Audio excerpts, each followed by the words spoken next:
Welcome to the deep dive. So today we're going to tackle a really wild business story.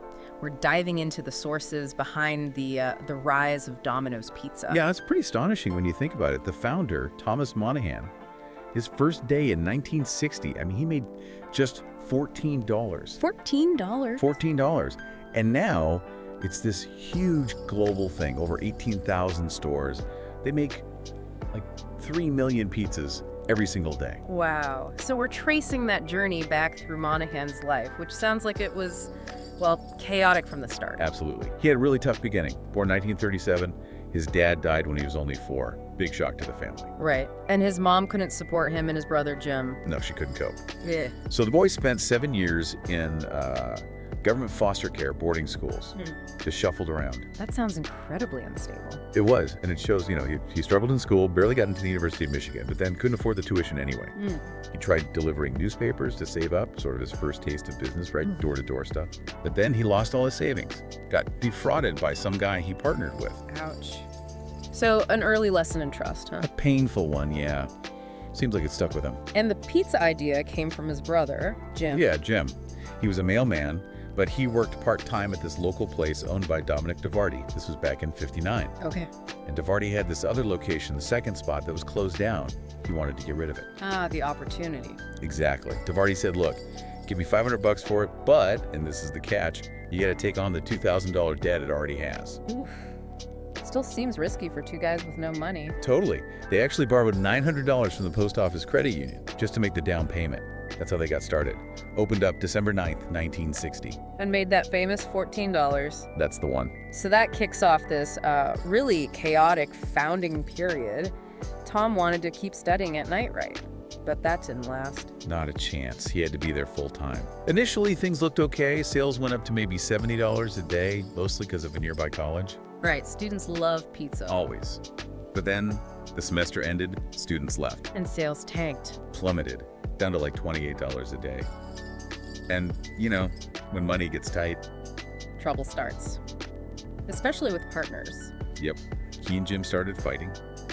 Jim wasn't pulling his weight, still focused on the mailman job. Apparently it got pretty heated. Physical fights. That's what the sources suggest. So about 8 months in, Tom bought Jim out. 50% share. How much did Jim get for half of what became Domino's? You won't believe this. He got the used Volkswagen Beetle they'd bought for deliveries. Get out. He Yeah. traded half of Domino's for a used VW. That was the deal. Jim drove off in the bug, totally clueless. It's kind of the perfect symbol for that whole early mess. Unbelievable. So Tom's now 100% owner, but the university dream is gone. Totally gone. He's sleeping in the back of the store, just grinding. He did manage to get sales back up to $70 a day, though. Okay, progress. And he networked a bit. Got friendly with another Italian restaurant owner who gave him a better sauce recipe, kind of a secret weapon. Nice. So things are looking slightly up? Slightly. Enough that he thought, okay, time for store number 2. Okay. But he couldn't run both himself. He needed another partner. Please tell me he chose better this time. No. This Yeah. might be his worst decision yet. He partnered with a guy named Jim Gilmore. Okay, who's Gilmore? Well, he was known locally, a restaurateur, Mhm. but he had a reputation, drinking problems, been bankrupt twice already. And Monaghan knew this. Why would he? After being burned before. Desperation, I think. Mm. He needed someone to run the first store. Maybe he thought Gilmore's experience mattered more than the red flags. So what was the deal? Oh, the deal was unbelievably bad. Gilmore was supposed to pay $500 for 50% of the business. Did he pay it? Nope, never did. But here's the truly insane part. The agreement gave Gilmore 50% of any profits, Okay. but Monaghan was stuck with 100% of any losses. What? That makes no sense. Gilmore had zero risk. None at all upside, no downside. So guess what happened? He slacked off. Quality dropped. Exactly. Gilmore was barely there. The pizza quality went down the drain at the original store.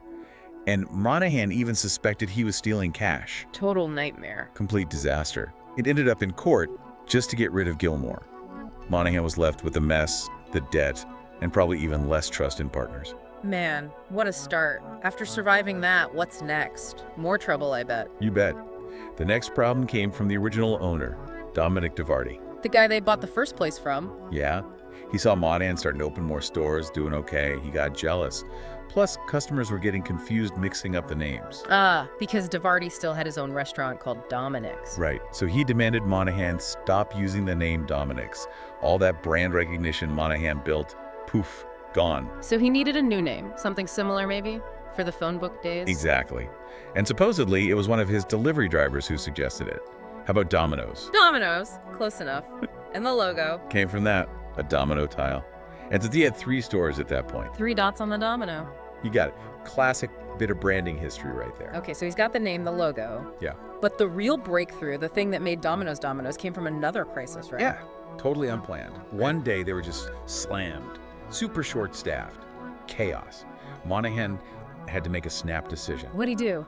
He just cut almost everything off the menu. Said, Yeah. we're only doing pizza today. That's it. Just pizza. Just pizza. And guess what? That day ended up being their most profitable day ever. Whoa. The aha moment. Totally. He realized all the other stuff, sandwiches, pasta, whatever, was just adding complexity.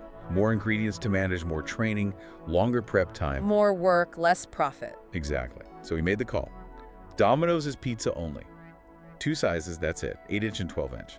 Brutal simplification. That focus must have streamlined everything. Hugely.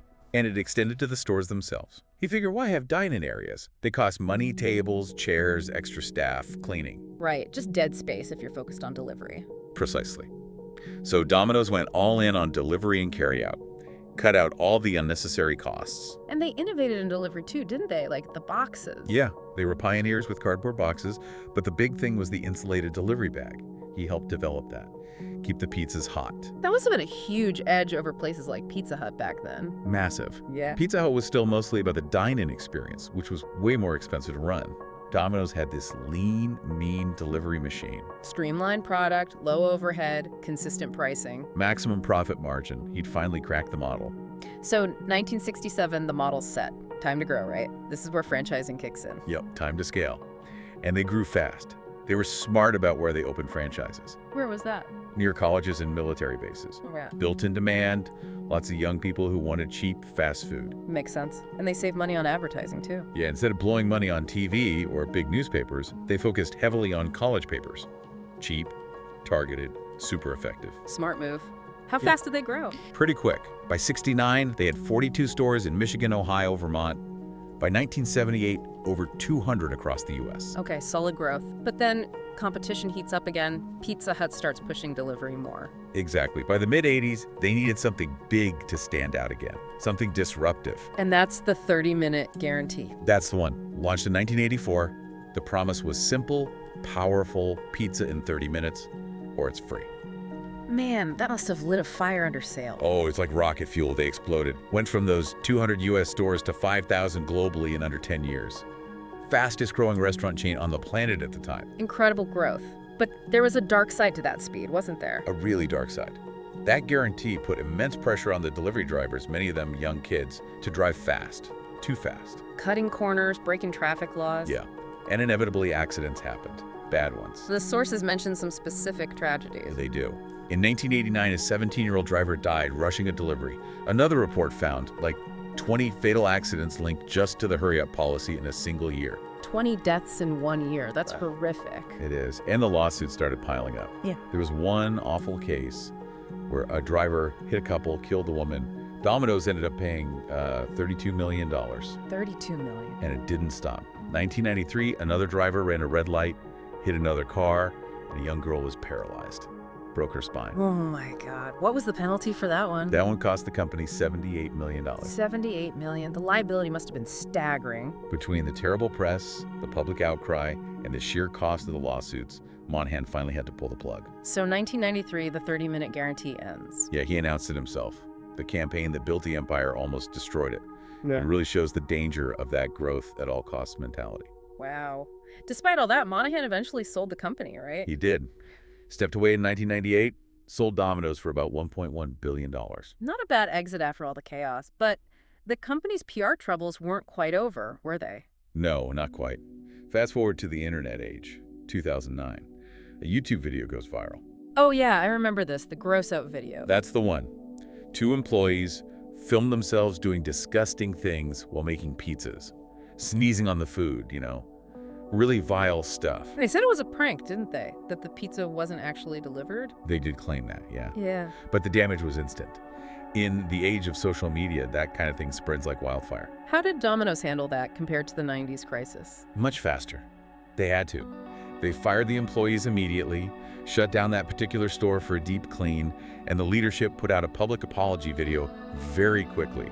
A very 21st century crisis response. So learning from the past, maybe. Ultimately, though, despite all the drama, the core reason Domino's is still such a giant today goes back to that early simplification. Absolutely. That relentless focus on efficiency and delivery that Monaghan baked in is why they dominate. The numbers compared to Pizza Hut are pretty telling, aren't they? They're staggering. Domino's has slightly more stores worldwide, like 18,848 or so. Okay. But they generate roughly 4 times the sales of Pizza Hut. 4 times the sales with roughly the same number of stores. How? Efficiency. And here's the kicker. Employees. Domino's runs that global operation with about 13,500 employees. 13,500? Okay, and Pizza Hut? Pizza Hut, still carrying some of that older dine-in baggage, 350,000 employees. Whoa! 13,500 versus 350,000. That says it all, doesn't it? It really does. That ruthless streamlining Monaghan learned the hard way, focusing just on what works. That's the engine. 3 million pizzas a day. And they still value speed, clearly. Didn't you mention a record? Oh yeah, fun fact. A Domino's chef, Zagros Jeff, holds the world's fastest pizza maker record. Twice. He made 3 large pizzas in just 70 seconds. 90 seconds, okay. They haven't lost the need for speed. Not entirely, no. So wrapping this up, the big takeaways for you listening. Monaghan's story is incredible resilience, right? Surviving fraud, terrible partners, legal fights, huge PR crises. Definitely. Yeah. But the core business lesson here is about that power of simplification.